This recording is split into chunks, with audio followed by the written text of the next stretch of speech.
Hi, from sunny Dubai. Here's Aya from Ariel Sisters, and I continue series about explaining the extended version of the card meanings as well as the card symbolism. And today I continue my series with the High Priestess card, and we will disclose all the details of this beautiful card, which is the card of wisdom and intuition. So what we can see in this card is the main place is taking those pillars as well as the high priestess.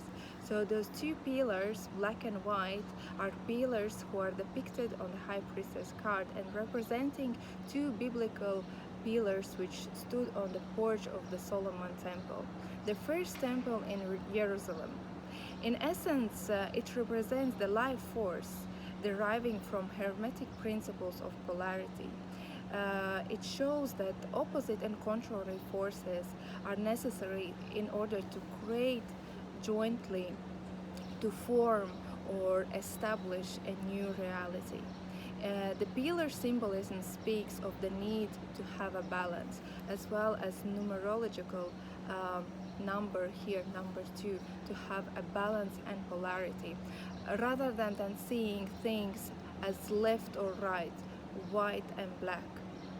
The new quality, the third option with a new and different perspective, can be considered as well as a meaning of those two pillars.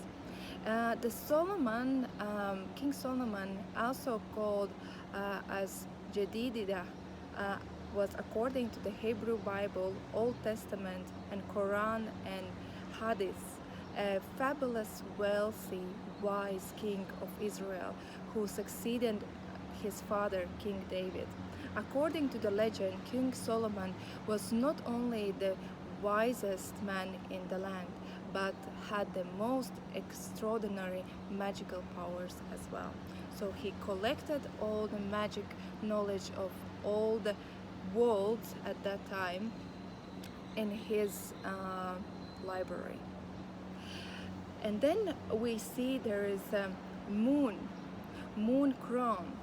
So here is the one moon, and then there is a crown of the high priestess itself. The moon is affiliated with Isis, the Egyptian goddess of magic. The threefold moon crown up on the head of the high priestess not only portrays the three visible phases of the moon, but also speaks of illumination. The moon symbolism in all cultures is related to the systems associated with feminine energy, mystery, psychic abilities. The moon crown renders imaginary of the waxing, full and waning moon. It in turn symbolizing the never-ending cycle of the birth, life and death, and as well as feminine archetypes of the maiden, mother and crown. And then if we look at the high priestess itself, there is a veil. According to the Bible, there was a thick curtain separating the holy space from the Holy of Holies in Solomon Temple, which is referred as a veil. In Christianity, theologians say that the veil signifying the partition between man and the God. The veil is symbolizing the other worlds, non-physical planes, beyond the material universe, representing a dividing line between the individual consciousness and the universal consciousness. And as well, there is a certain cross here on her chest. The white equal arm cross in the Rider-Waite High Priestess card, which we are looking at the moment, known as the Greek cross. It was a common symbol from 4th century that indicate the worldwide spread of the gospel. A more inclusive and mystical interpretation of the equal arm cross indicates the reconciliation of the psychic angst and represented in the Latin cross, thus a peace and well-being, but also of oneness with divine that then evoke feelings of one at meant one meant with all beings. The cross represents the positive forces and balance. Some also link the Aquarian cross, the cross of the universe, what she is wearing on her chest. And then if you look closer, she has a scroll.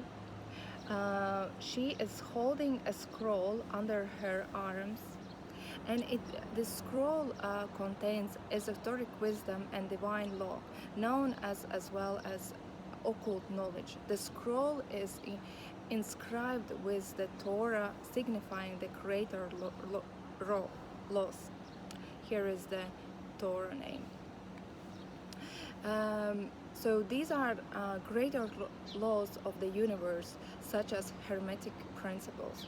It is worth to mention that some link the scroll to the Sefer Torah from Kabbalah. A set of esoteric teachings meant to explain the relationship between God and unchanging, eternal and mysterious Ein Sof, which is in the infinite, the mortal and finite universe, God's creation. Those teachings and concepts prominently feature within the Rider-Waite deck. It is important to note that both Arthur White and Pamela Coleman, who actually draw all the cards, were members of the Hermetic Order of the Golden Dawn. It is mystery school in London, and it's now there are 7 schools around the world who are still teaching the mystery teachings or occult knowledge. And then we can see that she is wearing this blue robe, and blue robe worn by the High Priestess indicates her intuition, active and passive forces, as well as higher learning. And then if we look separately, what is next to each other, and this black pillar, so-called Boaz, was the name of the left one of the 2 frontal columns in a Solomon's temple. According to the legend, this pillar has been referred to as "in him is strength." So in this pillar is the strength, in this Boaz pillar. Boaz in Hebrew means quick, swift. Also, Boaz is a biblical figure appearing in the book of Ruth. He was the prince of the people, who was the great-grandfather of the King David, father of the King Solomon. In the modern mysticism, the black pillar or Boaz represents the negative and the feminine characteristics of intuition and mystery, symbolizes the elements of water and the earth. So in Minor Arcana, it symbolizes cups and pentacles. And then you can see there's a certain yellow background. It is really hard to notice, but the floor is yellow. And the color yellow symbolizes the masculine sun, the solid material of the universe. But all in general, you can see that the card is blue, and it has a blue background, which donates to the heavens, the divine realm of the will. And then we can see here that actually the columns look like the palm tree. And the palm tree represents the male or masculine principle. And around this, or inside of those 2 palm trees, there are pomegranates. And pomegranate represents the female and feminine principle.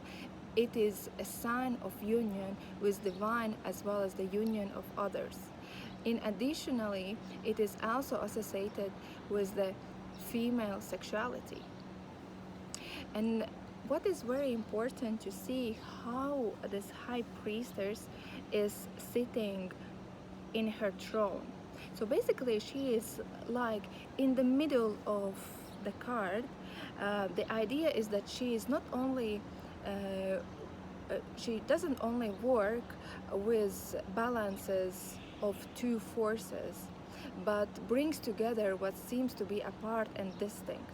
Upfront seating position signifies the cognitive approach and internal mental processes. She is mostly covered apart from her eyes, face, and throat. We can see that all other areas of her body are covered.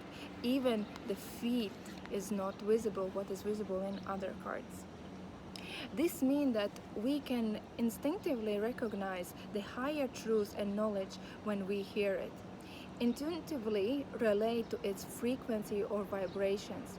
Same as in magician, if you remember that he was holding his wand in his hand, she is as well the conduit between inner and other worlds, the material universe and ether. She is here to tell us what the divine or occult knowledge it is, and what that this knowledge is all around us, always available if we inquire, hidden in the plain sight. We hear, but we don't listen. We see, but don't see. The way how we can reach it is to join both reason and intuition, science, knowledge, and mystical experience. And then, if we discuss the black column, there is another column which is white.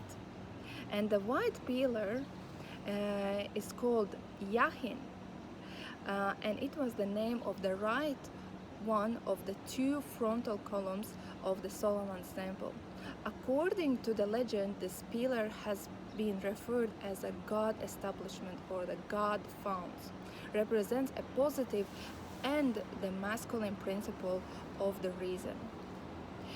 Symbolizes the element of the air and fire, swords and wands. So black pillar was cups and pentacles, the white pillar is swords and wands. And then we can see, other than from the face and the neck, we can see that her hand is holding the Torah. Hands historically seen as a point of transmission, meaning we give and receive from hands, as well as energetically, as well as physically.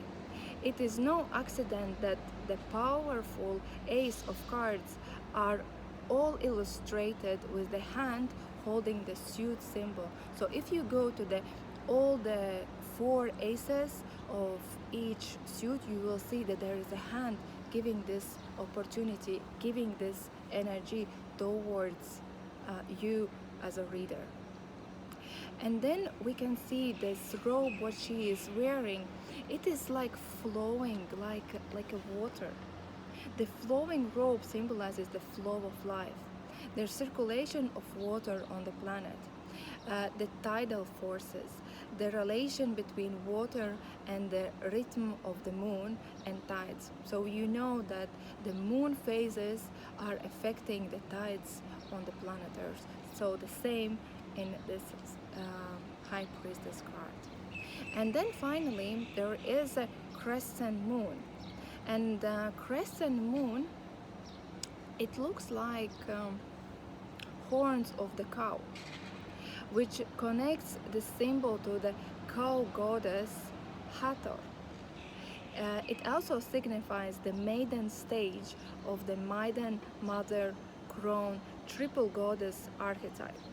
The color yellow symbolizes the masculine sun again, also indicating the integration of masculine and feminine polarities.